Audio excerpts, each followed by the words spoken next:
Assalamualaikum warahmatullahi wabarakatuh. Hai, namaku Amel. Kali ini aku mau cerita pengalaman mendaki sampai tersesat di Pegunungan Argopuro. Agustus 2015 adalah pendakian pertamaku ke gunung dengan trek terpanjang se-Jawa, Gunung Argopuro.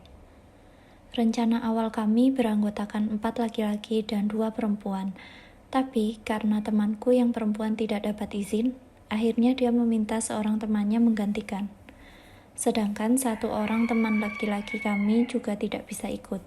Jadilah kami berlima terdiri dari 4 laki-laki dan 1 perempuan, aku sendiri. Itu kali pertama kami mendaki Argopuro.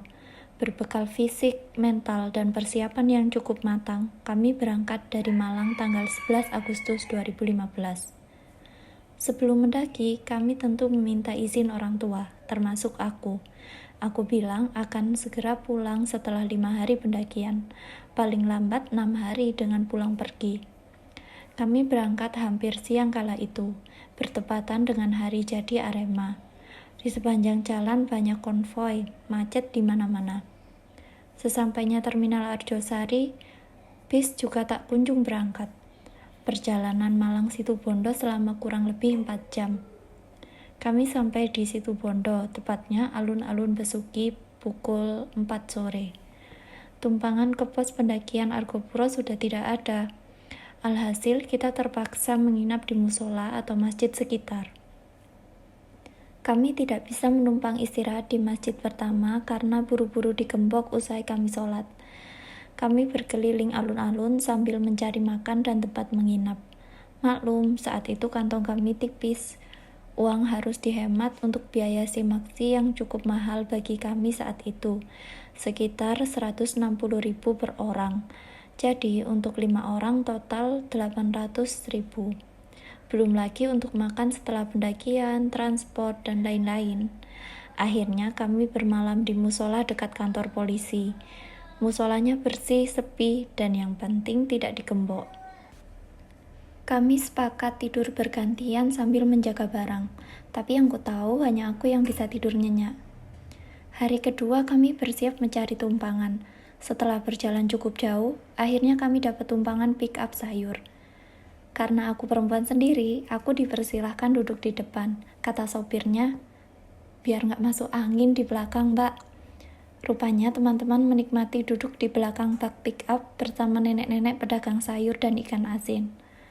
Sesampainya di pos perizinan jalur Baderan, kami mengurusi simaksi, mendengarkan penjelasan dan saran dari Pak Susiono, lalu bersiap mendaki. Oh iya, Pak Susiono itu saudara dari guru PKN di sekolah kami. Jadi ya kami bercerita cukup lama dengan Pak Susiono. Wejangan Pak Susiono kala itu yang paling kuingat adalah jangan mendaki saat malam hari, berbahaya katanya. Mendaki di siang bolong tentu menguras tenaga, apalagi saat itu musim kemarau. Ditambah jalan makadam yang membuat telapak kaki cenut-cenut. Beberapa ranting pohon sampai patah dan mengeluarkan asap hingga api saking panasnya. Di tengah terik itu, tiba-tiba beberapa ojek lewat membawa mas dan mbak berflanel dengan dandanan khas ibu kota. Keren sekali mereka, pikirku. Sudah banyak uang, bisa sewa ojek sampai pintu masuk hutan, atau bahkan sampai Cikasur. Perlengkapan mendakinya juga barang branded semua.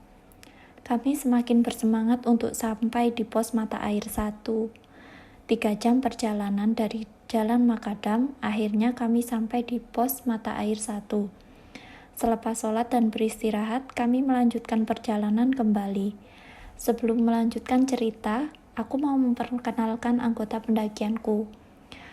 Leader sekaligus navigator kami namanya Mas Fajar. Kedua, sahabat karibku dan Mas Fajar namanya Mas Bimus. Aku sebagai tim logistik, fotografer kami Mas Sabli temannya Mbak Tara yang tidak jadi ikut, dan terakhir yaitu sweeper kami bernama Randi.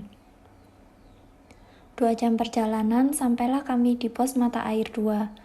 Kami memutuskan untuk mendirikan tenda. Malam pun tiba, hanya ada tenda kami saat itu. Langit yang sangat cerah bertabur bintang membuat teman saya bergegas mengambil kamera dan mencoba menangkap pemandangan Milky Way di atas sana. Pagi harinya setelah beberes, kami mengabadikan foto hari pertama tidak mandi. Masih lumayan bersih kan? Perjalanan dari Mata Air 2 ke Cikasur adalah trek yang sangat panjang. Saking panjangnya, setiap lihat sabana agak luas, aku mikirnya udah sampai. Ternyata sebelum Cikasur, kami memang melewati alun-alun kecil dan alun-alun besar. Tempat yang cocok untuk istirahat, berupa sabana yang cukup luas, tapi tanahnya tidak rata, jadi kami tidak bisa camp di sana. Di tengah perjalanan, kami berjumpa dengan 2 orang pendaki dari Solo bernama Mas Arif dan Mas Son. Mereka memutuskan untuk menemani anak piyik-piyik ini sampai akhir pendakian. Mungkin mereka khawatir dengan kami, mengingat saat itu kami baru berusia 19 atau 20 tahunan. Masih bocah ingusan. Terima kasih Mas Arif dan Mas Son. Setelah menemukan sungai yang panjang dan ditumbuhi banyak selada air, 15 menit lagi kami akan sampai di Cikasur. Sungai ini disebut Sungai Kolbu dan aku baru tahu namanya sekarang setelah sekian tahun. Cikasur, sabana yang membentang luas di depan mata membuat Randi bergegas sampai terpaksa menceburkan kaki menyeberangi sungai. Jaraknya dengan kami cukup jauh, sehingga aku tidak bisa memberitahu bahwa ada jalur memutar yang tidak perlu menyeberang sungai untuk sampai di Cikasur. Aku dan Mas Abli hanya tertawa melihat teman kami dari jauh sedang basah-basahan menyeberangi sungai. Di zaman Belanda, Cikasur dulunya adalah lapangan terbang. Cikasur itu salah satu tempat camp favorit selain danau taman hidup. Di sini kami bisa minum sepuasnya dan panen selada air untuk makan. Sayangnya saat itu aku tidak membawa sambal, jadi teman-teman tidak tertarik untuk panen selada air karena logistik kami juga masih melimpah. Sore hari di Cikasur, waktu yang ditunggu karena dari yang kubaca, burung merak akan berkeliaran di sana. Sayangnya hanya suara hewan liar saja yang kudengar, entah itu merak atau bukan.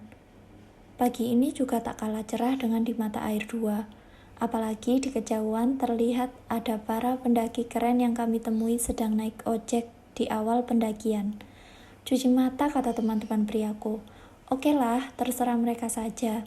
Selesai sarapan, kami mencuci peralatan masak di sungai. Kami memang tidak membawa sabun cuci piring, jadi mencucinya hanya dengan ranting-ranting pohon untuk menggosok sisa makanan yang menempel. Selain itu, agar tidak mencemari lingkungan.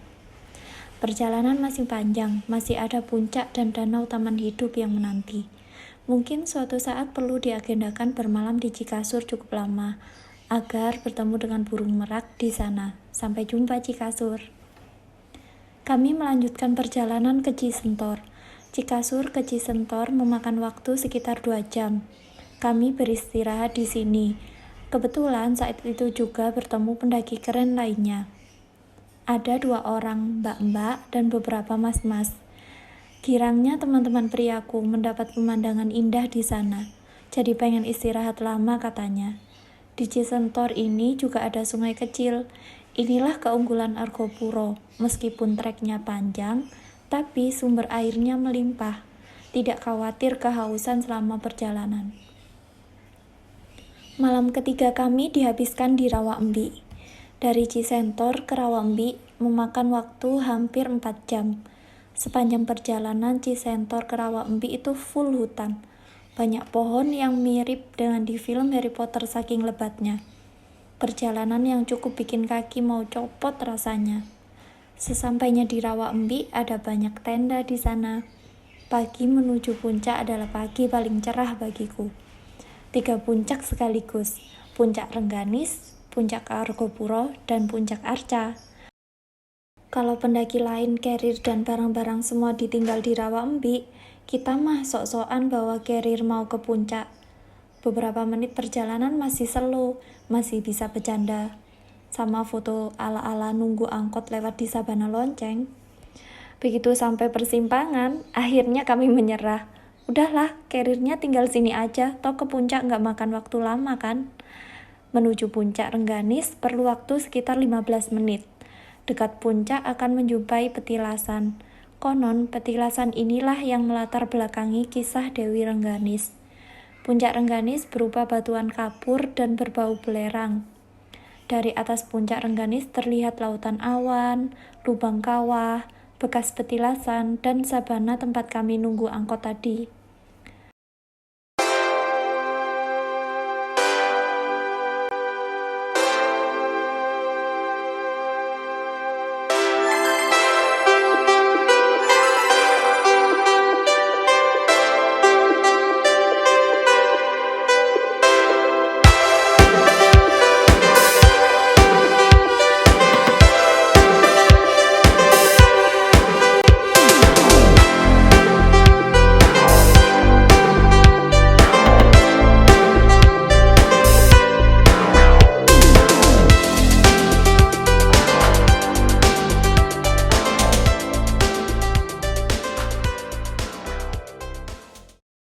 Selanjutnya ke puncak Argopuro.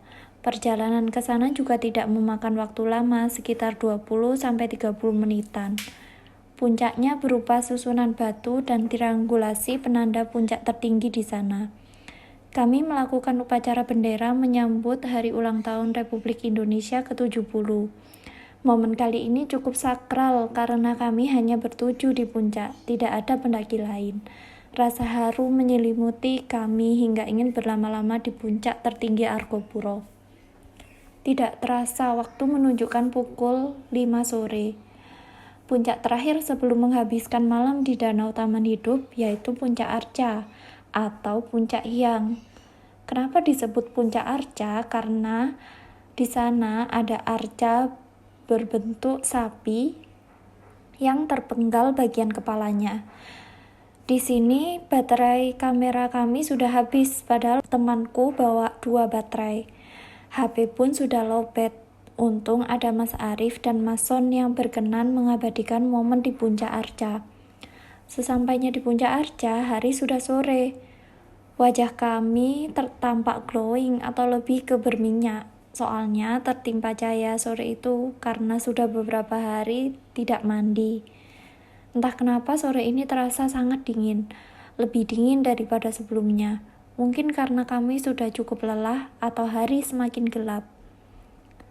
Saat itu di pikiran hanya ada Danau Taman Hidup dan berpesta ikan di sana.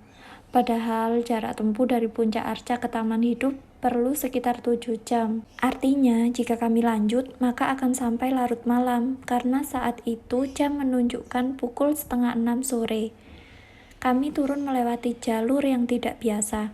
Mungkin ini jalur paling ekstrim di Argopuro. Bahkan ada catatan perjalanan yang menyarankan untuk menggunakan webbing sebagai pengaman. Untuk berpindah tempat saja kami harus ngesot saking curamnya, dan kami nggak berani turun dengan posisi berdiri.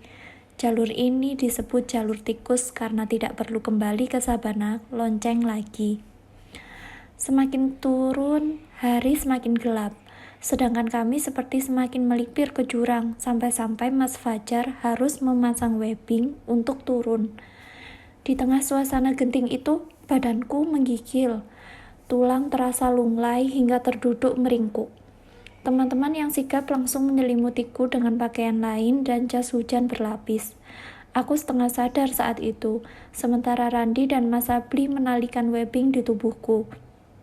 Carrier dijatuhkan sekenanya dan ditangkap Mas Fajar di bawah sana. Tak kusangka, ternyata kami tersesat. Terpaksa memasang bivak dengan jas hujan karena tidak ada tanah lapang untuk mendirikan tenda. Bahkan kami berdesakan di dalamnya, hanya bisa duduk bertekuk lutut atau terkadang berubah posisi agar kaki tidak kesemutan. Kami harus berbagi tempat sempit itu. Jika salah posisi sedikit saja, bisa jadi kami terperosok ke jurang yang ada tepat di belakang bivak kami. Malam semakin larut. Kami masih berusaha mencari bantuan dan berharap kalau ada pendaki lain yang lewat. Berulang kali Mas Fajar memberi sinyal dengan senter, sampai akhirnya ada sinyal balasan dari jauh berwarna merah. Seperti turun tapi menuruni jalur lain yang jauh di sana. Artinya kami benar-benar tersesat sekarang.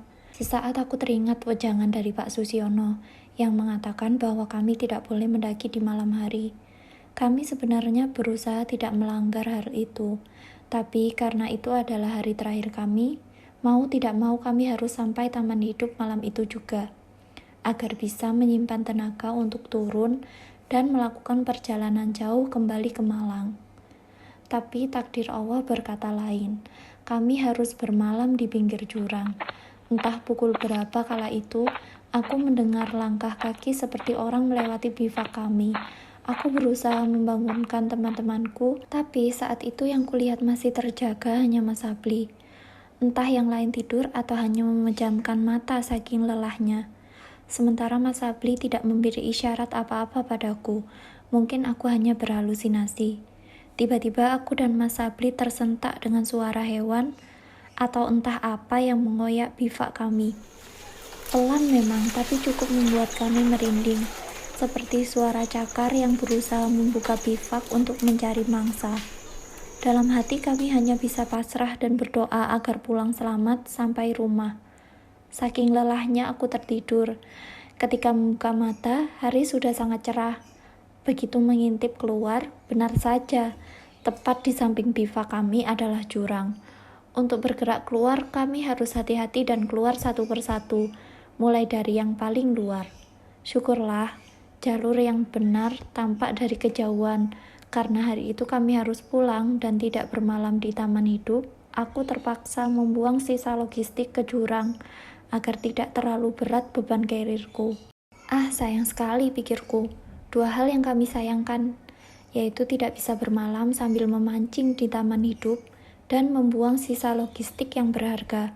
Padahal bisa saja kami sumbangkan sisa logistik untuk pendaki lain yang ada di taman hidup atau yang kami temui di jalan nantinya. Tapi demi keselamatanku juga, akhirnya kami terpaksa membuangnya. Perjalanan ke taman hidup kali ini kami lebih berhati-hati. Sesampainya di hutan lumut, aku kembali teringat dengan hutan terlarang di film Harry Potter. Di hutan lumut ini terasa sekali aura mistisnya. Cahaya matahari seakan tertutup rimbunnya pohon di sana. Untung saja kemistisan hutan lumut ini tidak berlangsung lama. Sekitar 40 menit setelahnya, danau taman hidup terlihat begitu indah. Meskipun saat itu kabut, kami tetap bersemangat sampai di sana. Setelah beristirahat dan berfoto dengan sisa baterai yang ada, kami melanjutkan perjalanan turun.